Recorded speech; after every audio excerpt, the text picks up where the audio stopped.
Magandang araw po, welcome po sa aking channel, Love9 TV.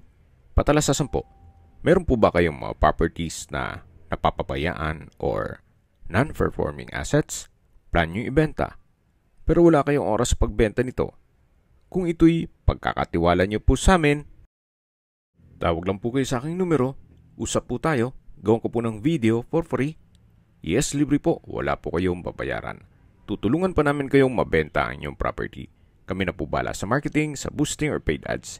Even sa tripping, hindi na po kayo mapapagod sa pag-entertain ng mga buyers. Kami na po bala sa lahat. Tawag lang po kayo.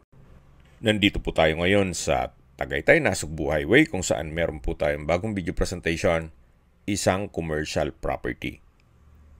May lot area po ito na 3,361 square meters. Ito po'y titulado, buhay po ang may-ari, kaya wala po kayong magiging problema sa documentation o sa transfer ng title. Along National Highway at may frontage na 30 meters more or less. Ito po'y nasa mataas na lugar. Ang estimated elevation above sea level ay 2,028 feet.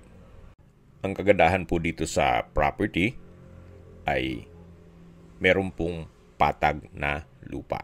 Compare dun sa ibang mga property binibenta dito ng mga overlooking na kung saan halos puro slope po ang terrain. So yan po, makikita nyo naman mula po sa highway, medyo slope ng konti. Then pagdating dito sa baba ay patag na patag po. At kung sakali man po naghahanap kayo ng mga heavy equipment, yan pong nakikita nyo ay for sale po yan. Kaya ng 10-wheeler, then itong excavator, loader, at meron din pong mini dump truck na 6-wheeler. So halos mga hindi po yan nagamit, gawa ng nag-stop operation na po si owner sa pag-develop na kanyang property. Kahit po magkaroon ng building sa lower part, na kung saan iba na rin ang may-ari, wala pa rin pong obstruction. Tanaw nyo pa rin po ang bayan ng Laurel at ibang parte ng Batangas. Yan po, tunghayin nyo po, napaganda ng tanawin, napakaaliwalas. So maganda rin pong lagyan nyo ito ng commercial building, then paupahan ninyo, then yung dulong part ay pwede nyo lagyan ng inyong bahay bakasyunan. Yan po yung Taal Lake and Volcano. Napaganda pong pagmasdan. Kaya kung sakali man po na plano nyo maglagay ng coffee shop o restaurant, magandang spot na rin po ito. So yan po ulit yung mga heavy equipment. Kaya kung sakali man na pagpapatuloy nyo itong project at ma-acquire itong property, pwede rin makinegotiate na rin tayo kay owner dyan sa mga heavy equipment.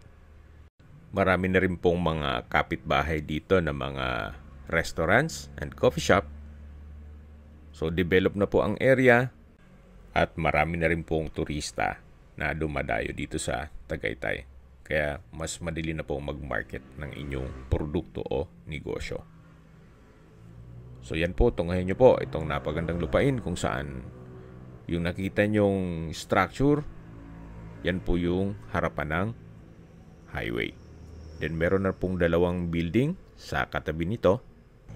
At yung buong stretch po ng Tagaytay Nasugbu Highway ay marami na ring mga business establishments. Okay, habang pinagmamasdan nyo po itong kapaligiran, pag-usapan na natin ang distance, location at travel time. Mula po sa Twin Lakes, isa sa mga pasyalan sa Tagaytay, ang distance is 2.6 kilometers at ang travel time is 3 minutes. Then mula naman po sa Mendez Crossing, ang distance is 6.3 kilometers at ang travel time is 11 minutes. Mula naman po sa Mahogany Beef Market, ang distance is 7.2 kilometers at ang travel time is 17 minutes. Mula naman po sa Sky Ranch, ang distance is 16 kilometers at ang travel time is 7 minutes. Mula naman po sa Tagaytay Rotonda, ang distance is 11.2 kilometers at ang travel time is 20 minutes.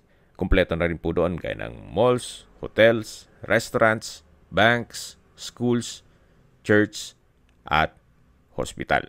Yan po yung lagi kong binabanggit sa inyo na dapat nyo i-consider sa paghanap ng property, yung meron pong malapit na hospital. Hindi ko naman po sinasabing sakitin kayo. Yan naman po for emergency purpose lang naman.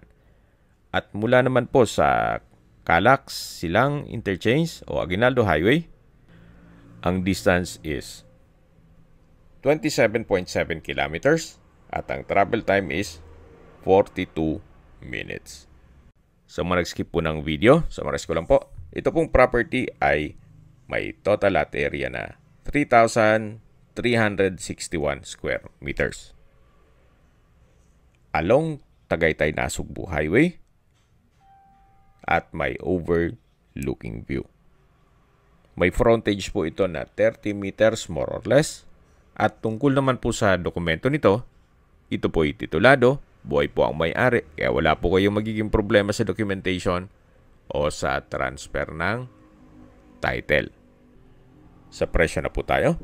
Binibenta po ito ni owner sa halagang 35,000 pesos per square meter.